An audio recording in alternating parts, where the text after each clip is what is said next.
ဟုတ်ကဲ့ဗျာကျွန်တော်ဒီမှာ aesthetic အတွက်ပေါ့နော်အဲ့ဒါရဲ့ feature လေးတွေကျွန်တော်ပြောပြမယ်ဗျပုံမှန် login ဝင်တယ်ပေါ့နော်ဒီမှာဆိုရင်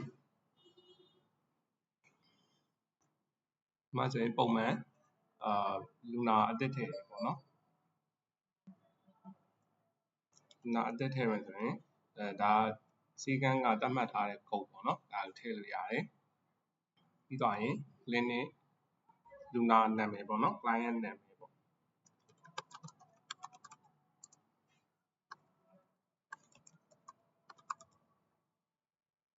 ထည့်တယ်ဒီမှာ phone number တို့ထည့်လို့ရတယ်ပေါ့နော်phone number တွေပါထည့်တယ်ပြီးတော့ဒီမှာ Viber number တွေပါထည့်တောင်းလို့ရတယ်ပေါ့နော်ဒါ client ရှိကနေကျွန်တော်ဒီမှာ male female single married ပေါ့နော်ဒါတွေတောင်းလို့ရတယ်ပြီးရင်ကျွန်တော်တို့ save လုပ်တယ်ပေါ့နော်ဒီမှာဆိုရင်ကျွန်တော်တို့ကဒီရောက်သွားပြီဆိုရင်ဒါ reception ကပဲလုပ်တယ်ဟာပေါ့နော်ဒီမှာ EMR သုံးမယ်ဆိုရင်လူနာရဲ့information ထည့်မယ်ပေါ့နော် medical record ကိုထည့်မယ်ဆိုရင်ဒီမှာဆရာဝန်ပဲဆရာဝန်နဲ့ပြရမှာလေပေါ့နော်ဒါကိုကျွန်တော်တို့ရွေးတယ်ဒီမှာ therapist name တွေပါတယ်ကျွန်တော်ထည့်တယ်ပြီးတော့လည်းကျွန်တော် book လုပ်ပေါ့နော်ဒါဆိုရင်တော့ကျွန်တော်တို့ EMR ကိုသုံးလို့ရတယ်ပေါ့နော်ဒီမှာဆိုရင်ကျွန်တော်တို့ကဒါ consultation ပေါ့နော်ဒါ consultation ရှိတယ်ဒီမှာ billing ရှိတယ်ပေါ့နော်အဲ့တော့ consultation ကိုကျွန်တော်တို့ရှင်နှိပ်လိုက်ဒါက client ဒါက aesthetic တွေမှာသုံးပါပေါ့နော်ဟိုဘက်ကကြတော့ပေးထားတာကကြတော့ကျွန်တော်က UUGB တို့ specialty clinic တွေမှာသုံးတဲ့ပုံကတော့ကျွန်တော်တို့မတူသွားဘူးပေါ့နော်ဆိုတော့ဒီမှာclient ရဲ့ history တွေကိုကျွန်တော်တို့ဒီမှာ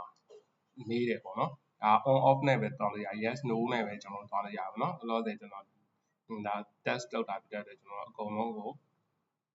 on ပေးလိုက်ရပါတော့အဲဒါ hypertension skin ဒါတွေအကုန်လုံးကိုကျွန်တော်တို့မေးရပါတော့ဆရာဝန်က counseling လုပ်နေတဲ့အချိန်မှာတစ်ခါတည်းဒီဟာတွေကိုကျွန်တော်ဖြည့်သွားလို့ရတယ်ပေါ့နော်ပြီးတော့ကျွန်တော် list နဲ့ဆက်သွားတယ်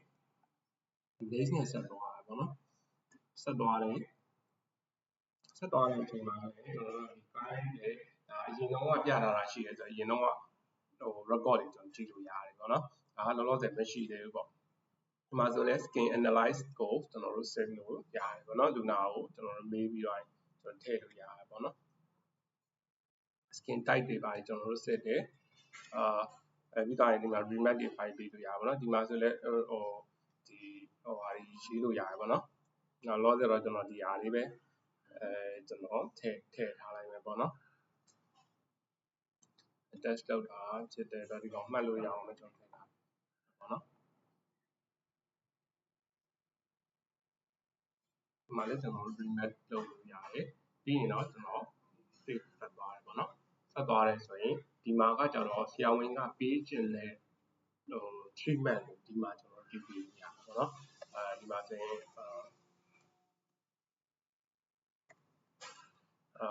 treatment တွေပေါ့နော်ဒါရေးခြင်းတဲ့ treatment တွေကျွန်တော်ရေးတယ်ရေးပြီးတော့လည်းကျွန်တော်ဒီမှာ save လုပ်လိုက်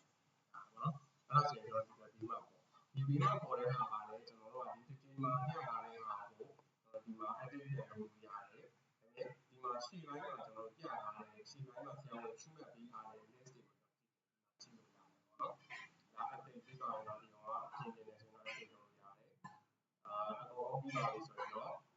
ဆရာဝန်ကပြန်ထွက်လိုက်လို့ရတယ်အဲ့ဒါမှမဟုတ်ဆရာဝန်က follow up တွေဟိုကထပ်ပြီးတော့ပေးခြင်းလေနော် follow up တွေရက်မှာတော့ပြန်ပြဖို့ရှိတယ်ဆိုတဲ့အားကျွန်တော်ထည့်နေတယ်ဆိုတော့ဒီ follow up ကိုချိန်နေတယ်ဆိုတော့ဒီနေ့ကဒီလိုဆိုဒီမနက်ဖြန်ကိုပြန်လာခိုင်းနေတယ်မနက်ဖြန်ပေါ့နော်ဒီမှာ planning မနက်ဖြန်အတွက်ပါလုပ်မယ်ပေါ့နော်မနက်ဖြန်ပါလုပ်မယ်ဆိုတော့ကျွန်တော်တို့နှုတ်ရေးတယ်ပြီးရင် save လုပ်ထားတယ်ပေါ့ပြီးတော့ရင်နောက်2ရက်နေကမှ1ရက်2ရက်3ရက်နေကမှကျွန်တော်ပြန်လာပြခိုင်းနေဆိုရင်ဒီဟာကိုကျွန်တော်တို့ထပ်ပြီးတော့မှလုပ်ထားပေးလို့ရတယ်အဲ့လိုပဲကျွန်တော်တစ်ပတ်ပေါ့နော်ဒီလိုမျိုးတွေကျွန်တော်တို့သတ်မှတ်ပြီးတော့မှသွားလို့ရပါတော့ဒါက step မှာသုံးနေတာပေါ့နော်ဒါပြီးတော့ရင်တော့ဒါသူ့ရဲ့ဆရာဝန်ရဲ့အလုပ်ကပြီးသွားပြီပေါ့နော်ဒီပြန်ထွက်လိုက်လို့ရတယ်ဒီမှာဆိုရင်ဒါ reception ရဲ့အလုပ်ကြရင်ကျတော့ reception ကတော့ကျွန်တော်တို့ဒီမှာ billing လုပ်တယ်ပေါ့နော်billing မှာဆိုရင်ကျတော့ဒီမှာ service သုံးမဲ့ service တွေကိုကျွန်တော်တို့ထည့်လို့ရတာပေါ့နော်လောလောဆယ်ကျွန်တော်ဒီမှာတစ်ခုပဲထည့်ထားအောင် test လုပ်တာထည့်ထားအောင်ပေါ့နော်ပြီးသွားရင်ဒီမှာလည်းဈေးနှုန်းကိုကျွန်တော်ပြင်လို့ရပါပေါ့နော်ဒါကြောင့်ကျွန်တော်တို့ဒါ pay set သွားလို့ရတယ် မှဆိုလဲကြိုပေးငွေတွေပါတယ်ပေးထားလို့ရတယ်လောလောဆယ်တော့ကျွန်တော်ဒီမှာကြာတဲ့ငွေသားကို9000ကြာတာဖြစ်တဲ့အတွက်9000ထည့်တယ်ပေးရမယ့်ငွေက2000ကငွေသားနဲ့ပေးတယ်ငွေသားနဲ့ပေးရပေါ့နော်နောက်တစ်ခုကကြတော့ကျွန်တော်တို့ကနောက်ထပ်3000ကကြတော့ဒီပေးပေါ့နော်ဟိုမှာ KB တို့ပဲ AR တို့ပဲပေးတယ်ပေါ့နော်ဒါတော့ကုန်တယ်ပဲကျွန်တော်ထည့်တယ်ပြီးရင်တော့ကျွန်တော် save လုပ်တယ်ပေါ့နော်အဲဆိုတော့ပြီးထွက်တယ်ပေါ့နော်ပြီးထုတ်လို့ရတယ်ပေါ့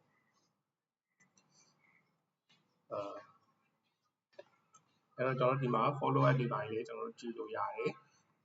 follow up တွေကြည့်လို့ရတယ် appointment တွေကျွန်တော်တို့လုပ်ပြီးလို့ရတယ်ပေါ့နော်ဒါကကျွန်တော် aesthetic မှာသုံးတဲ့ aesthetic ရဲ့ feature တွေဖြစ်ပါတယ်ကြည့်လို့ပါတယ်